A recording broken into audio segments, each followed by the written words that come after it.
Hello, I'm Irwin Stelzer, Director of Economic Policy Studies at the Hudson Institute, and I'd like to put a question to you.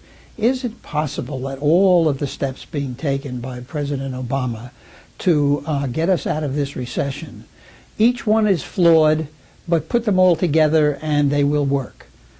Think of it this way. The President went to Denver to sign the $787 billion stimulus package that finally emerged from Congress, full of pork, full of waste, full of spending that has nothing to do with stimulus, but $787 billion.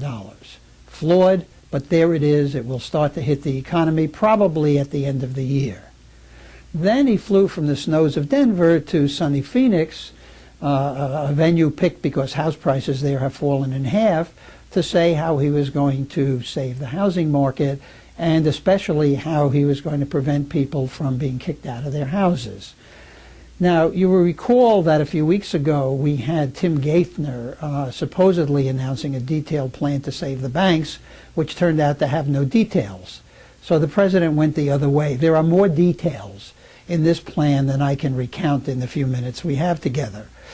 But it is a big plan.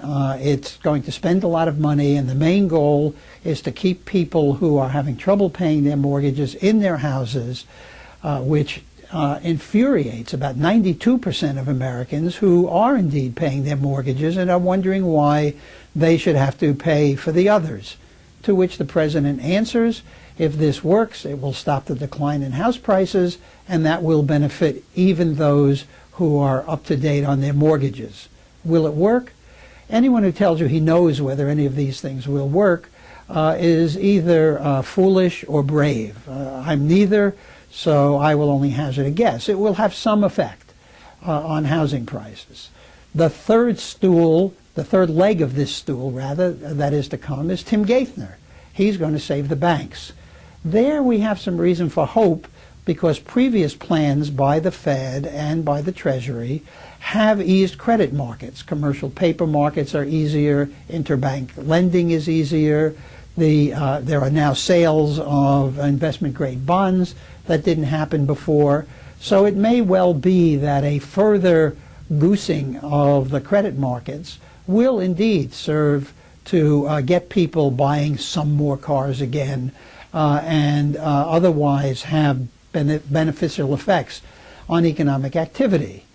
So there you have it, but not really, because although the president keeps talking about a three-legged stool, we really have a fourth leg. Now, I don't know if stools can have four legs, but we really have a fourth leg, which is what do you do once this crisis is brought under control to prevent inflation, to prevent rising taxes, etc. And there seem to be two things in mind. If the president can convert the rhetoric of bipartisanship into an actuality, and if he can persuade Congress to modify Medicare, Medicaid, and Social Security so that they don't break the bank or break the country, he will be able to attack the huge deficits that will be left over from his various stimulus programs. That should remove the threat of inflation and remove the threat of a decline in the dollar. Then there's Ben Bernanke. He says he can drain liquidity out of the system, the liquidity he has injected into it, by operating in the bond and other asset markets. So if you have the three legs of the stool plus the two steps that are going to be taken, or say they're going to be taken, after the crisis is over, you might actually have a recovery that doesn't have very terrible side effects. Do I know that's true? No. Do I know it's not true? No.